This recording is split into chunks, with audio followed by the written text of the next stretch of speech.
Hello കൂട്ടുകാരെ, നമ്മളിന്നിവിടെ കാണിക്കാൻ പോകുന്നത് ഒരു ഇഞ്ചി ചായയും അതിൻ്റെ കൂടെ നമുക്ക് കഴിക്കാൻ പറ്റിയ ഒരു കടല വറുത്തതിൻ്റെ റെസിപ്പിയാണ്.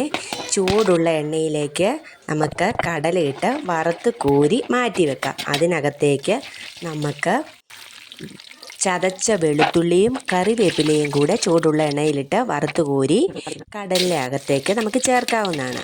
അതിൻ്റെ കൂടെ അല്പം മുളക് പൊടിയും ഉപ്പുപൊടിയും കൂടിയിട്ട് നല്ലതുപോലെ ഇളക്കി യോജിപ്പിക്കുക. അതിനുശേഷം നമ്മൾ ചായയ്ക്ക് വേണ്ടി 2 ഗ്ലാസ് വെള്ളം ഒരു പാത്രത്തിൽ തിളപ്പിക്കാൻ വെക്കുക. 2 ഗ്ലാസ് പാല് മറ്റൊരു പാത്രത്തിലും തിളപ്പിക്കാൻ വെക്കണേ. തിളച്ച് വരുന്ന വെള്ളത്തിനകത്തേക്ക് ചതച്ച് വെച്ചിരിക്കുന്ന ഇഞ്ചി ചേർക്കുക. നല്ലതുപോലെ ഇഞ്ചി കിടന്ന് കുറച്ച് നേരം തിളയ്ക്കണം. അതിനുശേഷം അതിനകത്തേക്ക് ആവശ്യത്തിനുള്ള തേയിലയും പഞ്ചസാരയും കൂടെ ചേർത്ത് തിളപ്പിച്ച് നമുക്ക് ഒരു പാത്രത്തിലേക്ക് അരിച്ചു മാറ്റാവുന്നതാണ്.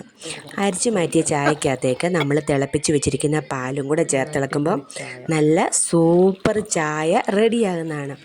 ഇനി നമുക്ക് ചായയും കടലയും കൂടെ കഴിക്കാം. നല്ലൊരു 4 മണി സ്നാക്സ് ആയിട്ട് ഉപയോഗിക്കാവുന്നതാണ്. Thank you. വീഡിയോ ഇഷ്ടമായാൽ സബ്സ്ക്രൈബ് ചെയ്യണേ.